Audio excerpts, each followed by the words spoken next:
Janome. Hello everyone, welcome to the Janome studio. My name is Alba and today I'm going to be showing you one of our multi-needle embroidery machines, the MB-7. So I really love the fact that this is a multi-needle machine that is really easy to use, portable, just easy to maneuver and work with. The machine itself, the MB-7, as I said, has 7 needles to it. So this is a super efficient embroidery-only machine. If you're new to the world of multi-needle embroidery machines, what that means is I can set up to 7 thread colors and thread 7 needles at the beginning of my embroidery process, making it more efficient and giving me the ability to be able to step away from my embroidery and it continue to work and just make it more efficient for me. So one of the first things that always gets asked, they look at the machine and go, this must be very difficult to thread and to learn how to use. And what I love is Janome keeps so consistent, and as we start going into the screen, you're going to notice that the icons and the symbols have remained very similar to very traditional embroidery machines. So one of the first things that I am going to do is show you the threading path and take you through how to thread the needle. Now I've set up some really thick floss so that you could see it a little bit better, and I'm going to walk you through the threading path, stopping of course at the eye of the needle as this is too thick to go through that eye. As I said, it holds my 7 spools of thread on top as well as a bobbin thread in the back so that I could be embroidering, winding a bobbin, and doing all of that at the same time. Now from my spool of thread, I have a hole and a thread guide right at the top, and I've already put that through. As my thread comes down, there are tension discs right at the back side where my hand is. And there is an eye to take you to that tension disc. And as I pull that thread up, there are 2 tension discs right underneath the knob, and I am putting my thread in that tension disc and around the pin, holding my thread in place. Now I'm going to come straight forward, and these are my tension dials. And what I like to do is floss and move my thread back and forth, and my thread will go into my tension disc. And now I'm just going to give you and follow through that path on the rest of the threading process. As I come down, I am following arrows that are on the machine, and there is my first positioning. I have an arrow going in a U shape, and that is to go into the spring at the bottom. Now I've gone into the spring and my arrow is pointing up. So I am going to go into the slot the closest to me, and I'm coming straight up.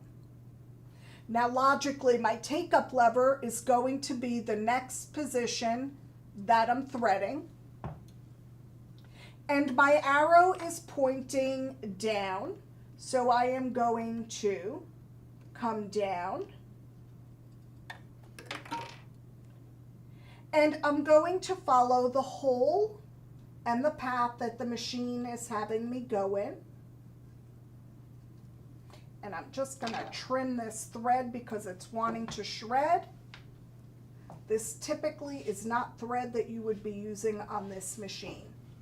Perfect. So now that I'm down, and you will notice that each thread path is numbered on the front of the machine, and that corresponds to the thread number that will be in the machine and for the design.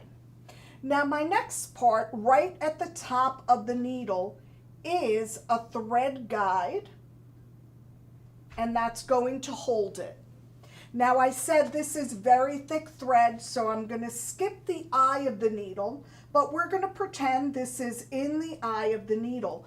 And once you're in the eye of the needle, you want to take your thread and put it into the foot itself.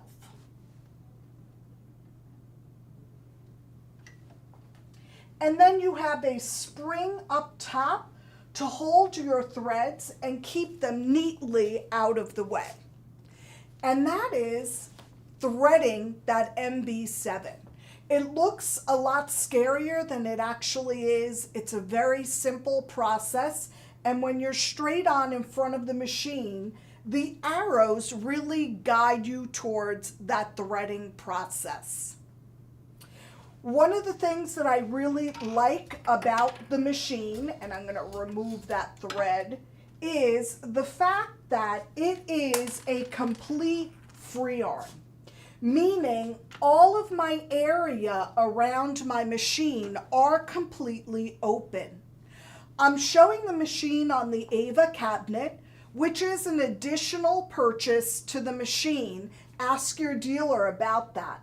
What I love about this specifically designed cabinet for this machine is the opening that it leaves directly underneath where your hoop would be placed. So imagine embroidering a team jacket, a coat, a robe, a quilt. All of that bulk now has a spot to go and to be out of the way. So they work really well together. Now I love that free arm construction, and the machine itself comes with 3 hoops, and they are on the wall, and I'm going to show you all 3. The largest is the M1 hoop, which I have in front of me and on the wall, and this is a 9.4 by 7.8 or a 240 millimeter by 200 millimeter hoop. The second to the largest one is a 126 by 110 millimeter or 4.9 by 4.3, and then our small little hoop, and that is the M3 hoop. That is a 50 millimeter by 50 millimeter or 1.96 by 1.96. And I love that little hoop for being able to do collars and cuffs and all types of different monogramming options. I'm going to show you how easily the hoop goes onto the machine. I'm going to slide it underneath my needles, and it just snaps into place. And you will see that that leaves all of that opening underneath the machine to be able to work with big, bulky items. Now on the screen itself, I am going to show you, this is an embroidery only machine, so there's no toggling back and forth, and the icons are going to seem really familiar. Janome is really good with keeping consistency among its machines. So this is going to look very familiar if you're already familiar with a Janome machine. My built-in designs are what's first visible on the screen, and there are 150 built-in designs, plus I have a USB port to be able to bring designs to the machine. When I touch my menu option, it will give me this home page, and this will allow me to scroll through my designs, and my first of 7 pages is all for the M2 size hoop.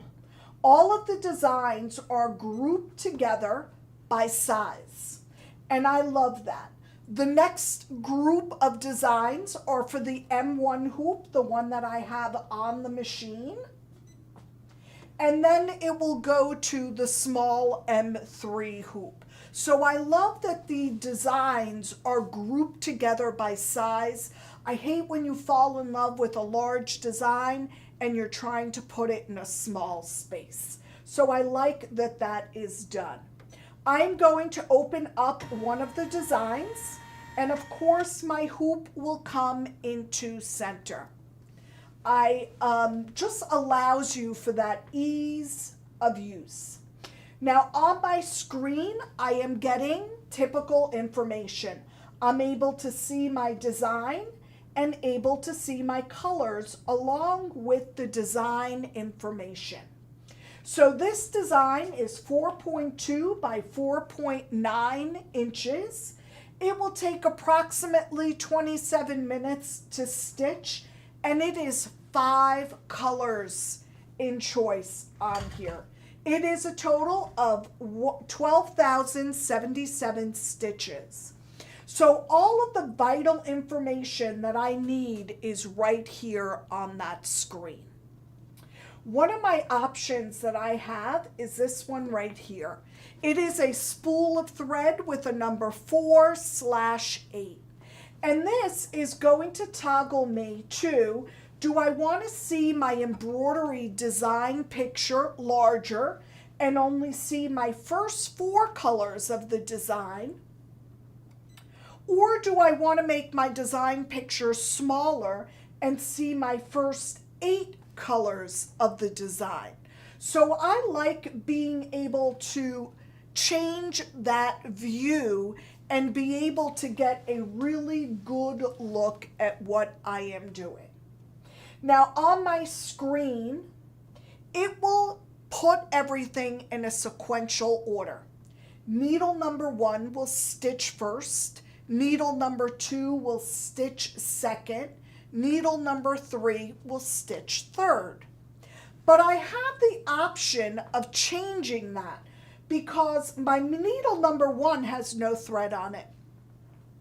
And needle number 2 is in red, 3 is green, and these may not be the colors that I want to have the design done in. Rather than clipping all my threads and re-threading from the beginning, I have the option of changing my stitching order really easily. So I am able to go to the icon that has a needle pointing towards my colors. So what this will allow me to do is change my order here. So number 1 is set up for needle number 1, and this is the gold. But my gold is at needle number 7. So this will allow me to change my first needle that will stitch to number 7. So I did not have to re-thread my whole machine.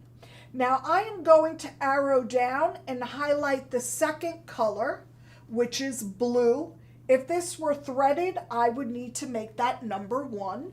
So I can touch minus and make needle position number 2. The second thing that will stitch will actually be needle 1. So I can assign my needles and my colors to really make it efficient and easy, and I won't have to re-thread and thread my machine over and over again with each design that I pick. And I really like that it does that. Once I select OK and go back to my previous screen, you will notice that the head of the machine is moving. The first needle that will stitch will always fall into that center position. So you recall I made needle number 7, the first one that stitches. So the head moved to move that position into center. Really, really easy. Very intuitive, especially if you're familiar with other Janome machines. Some of my other options on the screen are my view option. So in my view option on the screen, I can change so that I can see just what is stitching. And sometimes this is helpful when I'm substituting colors. So here you'll see that only that blue crown is on the screen, whereas when I touch my change view icon, I now see my full design. And I have a needle with a plus and a minus. I skipped over position number 1 to make room so that you could get a better view of the screen. But let's say in this particular design, I did not want to stitch a whole section. I want to skip over that thread color. I could do that by jumping through the colors with this icon. Really easy, very familiar if you're used to other Janome machines. So I really like the machine and the way it's set up. This is a machine that a lot of people like to start a cottage business with. So maybe 2-3 times a year, I like to do a craft fair or a flea market type of an event. This machine really lends itself to that. It weighs 43 pounds and it is a virtually small footprint.